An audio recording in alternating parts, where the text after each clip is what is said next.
তোমার বয়স কেমন এখন? 20 বছর। আচ্ছা, আমরা শুনছিলাম যে তার বয়স এখন 20 বছর।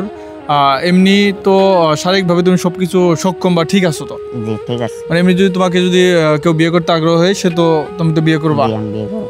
যে আসলে এটাই আসলে ছিল যে আসলে তার বয়স 20 বছর এবং পরিবার সাথেও আমরা কথা বলেছি, পরিবারও কিন্তু মানিয়ে নিবে এবং ভরণ পোষণ কোনো সমস্যা নাই, মানে সব কিছুই পরিবার থেকে মেনে নিবে। এবং মামুন সে সংসার করতে আগ্রহ পোষণ করেছে এবং সে সংসার করবে। একটি সুস্থ মানুষের বিবাহ কিন্তু এটা করা অবশ্যই উত্তম যারা শারীরিকভাবে সক্ষম রয়েছে। আমরা আজকে রয়েছি জামালপুরের দেওয়ানগঞ্জ উপজেলার পারামরামপুর ইউনিয়নের ডিগ্রিচর গ্রামে, অর্থাৎ ডিগ্রিচর পশ্চিমপাড়া। এই গ্রামে কিন্তু রয়েছি। এইখানে একটি পরিবারের আসলে 4টি সন্তান রয়েছে। বড় মানে 3জন হচ্ছে মেয়ে এবং একটি ছেলে। আমার সামনে যে ছেলেটি দেখতেছেন ইনি কিন্তু আসলে সেই ছেলে। এনার নাম হচ্ছে মামুন। এনার বাসা হচ্ছে কিন্তু ডিগ্রিচরে।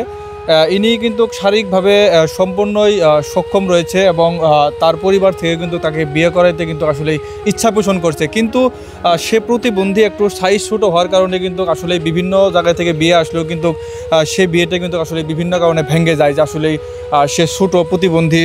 কিন্তু আর্থিকভাবেও মোটামুটি সচ্ছলতা রয়েছে। কিন্তু তার পরিবার বলেছে যে আসলে তাকে যদি কেউ বিয়ে করতে চায় বা ওই রকম কোনো প্রার্থী যদি তাকে নিয়ে যদি করে খাইতে চায়, তাহলে কিন্তু আসলেই তার পরিবার এবং মামুন কিন্তু আসলেই করে খাবে।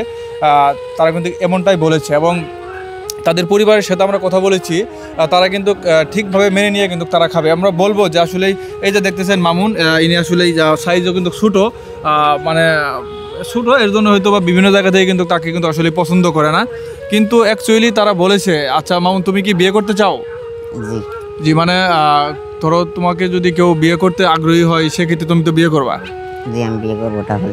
মানে শুনছিলাম কিন্তু কে হচ্ছে মামুন পরিবার থেকেও আশ্বস্ত করেছে এবং কেউ যদি তাকে বিয়ে করতে চায়, স্ক্রিনে নাম্বার দিয়ে দিব। কেউ যদি আগ্রহী হন বিয়ে করতে, সেক্ষেত্রে ওই নাম্বারে যোগাযোগ করলে কিন্তু মামুনটা পেয়ে যাবেন। আরেকটা বিষয় হচ্ছে প্রচুর শেয়ার করবেন, যে আসলে একটা বিয়ে করতে চাইতেছে, সেক্ষেত্রে প্রচুর শেয়ার করে দিবেন। মানে তার যদি আসলে এই বিয়ে যদি সে যদি করতে পারে, তো সকলকে ধন্যবাদ।